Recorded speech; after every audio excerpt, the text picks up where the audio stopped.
Hello students, with this video we are going to start chapter 15 probability. Class 8 में आप लोग already एक exercise probability पे पढ़ चुके थे। बहुत ही इजी टॉपिक है और बहुत ही इजीली इसके सम्स हो जाते हैं, बट क्लास 8 के कंपैरिजन में 9th में एक स्टेप ज़्यादा है, थोड़ा सा डिफ़िकल्ट होगा और 10th में और थोड़ा सा डिफ़िकल्ट हो जाएगा, लेकिन 11-12 जितना डिफ़िकल्ट नहीं है। So take this chapter as an advantage. इसके सारे सम्स अच्छे से प्रैक्टिस कीजिए, पूरे मार्क्स आपको इस चैप्टर से मिल सकते हैं, इतना इजी चैप्टर है। ज़्यादा कुछ डिटेल में बताने की भी ज़रूरत नहीं है, आप लोगों को पता ही है। प्रोबेबिलिटी किसी भी चीज़ की अगर आपको फाइंड करनी हो तो प्रोबेबिलिटी के लिए सबसे पहले आपके पास टोटल नंबर ऑफ आउटकम्स होने चाहिए। फॉर एग्जांपल इस तरह से पूछा जाता है कि what is the probability of finding head, probability of head getting a head when a coin is tossed. तो सबसे पहले तो हमें ये पता चलना चाहिए कि एक कॉइन जब टॉस होता है तो उसके कितने आउटकम होते हैं। एक कॉइन जब टॉस होता है तो उसमें से या हेड आता है या टेल आता है, तो दो ही आउटकम है।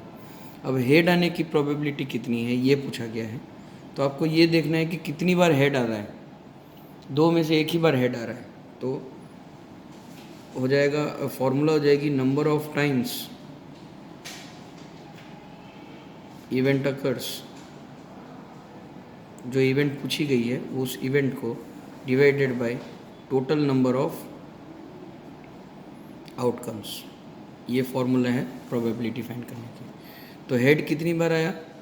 एक बार, एक ही बार आया। टोटल आउटकम कितने हैं? दो, हेड और टेल। तो प्रोबेबिलिटी हेड मिलने की क्या हुई? 1/2। सिमिलरली उसी तरह से प्रोबेबिलिटी ऑफ गेटिंग टेल क्या हो जाएगा? Number of times tail occurs. यहाँ पे हमें हेड पूछा था इसलिए हमारा जो इवेंट था वो हेड था। टेल यहाँ पे आ जाएगा total number of outcomes. Tail कितनी बार आया? दो बार में से एक बार, और टोटल आउटकम कितने हैं? दो। तो इसकी भी प्रोबेबिलिटी 1/2 हो जाएगी। सेम उसी तरह से अगर मैं कोई डाइस थ्रो करता हूँ,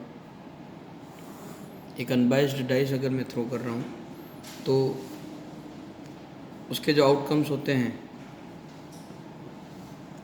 उसके आउटकम्स होते हैं 1, 2, 3, 4, 5 और 6।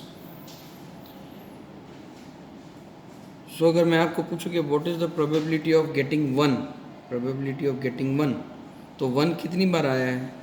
1 time, divided by total outcome कितने में? 1, 2, 3, 4, 5, 6 आउटकम्स। वैसे ही प्रोबेबिलिटी ऑफ गेटिंग 2 कितनी बार आया? एक ही बार। सो 1/6। कई बार बच्चे यहाँ पे, क्योंकि हमने प्रोबेबिलिटी ऑफ 1/6 लिखा है, तो प्रोबेबिलिटी ऑफ गेटिंग 2/6 कर देते हैं, वो गलत है। 2 कितनी बार आ रहा है वो चेक करना है आपको। सेम उसी तरह से प्रोबेबिलिटी ऑफ गेटिंग 3 कितनी बार आ रहा है? 1 बार, 1 time, divided by 6। Probability of getting 4 1/6। Probability of getting 5 उसी तरह से 1/6। प्रोबेबिलिटी ऑफ गेटिंग 6 वैसे ही 1/6। इसी में मैं अगर आपको पूछूं कि इन 6 में से probability of getting an even number, तो इवन नंबर कौन कौन से हुए? 2, 4 और 6। तो क्या प्रोबेबिलिटी हो जाएगी? 3/6। आपको इस तरह से शॉर्ट में नहीं लिखना है, आपको पूरा लिखना है, ठीक है। जैसे यहाँ पे आपको लिखना पड़ेगा number of even numbers occurred divided by total number of outcomes, फिर ये हो जाएगा 3/6। ओके, इसको कट करके आप 1/2 भी लिख सकते हैं। इसी तरह से प्रोबेबिलिटी ऑफ ऑड नंबर्स भी हो जाएंगे 3/6, क्योंकि 1, 3 और 5 ऑड नंबर्स हैं, तो ये हो जाएगा 1/2। उसी तरह से अगर मैं आपको बोलूँ प्रोबेबिलिटी ऑफ प्राइम नंबर्स क्या है, तो जैसे आप लोगों को पता है कि 2, 3 और 5 ये प्राइम नंबर्स हैं, तो probability of getting prime number is 3/6 is equal to 1/2।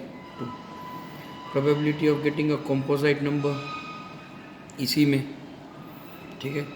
तो कॉम्पोजिट नंबर हमें पता है कि 1 भी नहीं है, 2 भी नहीं है, 3 भी नहीं है, 4 है और 6 है। ठीक है, तो 4 और 6 यानी कि 2 हुए, 2/6 यानी कि 1/3।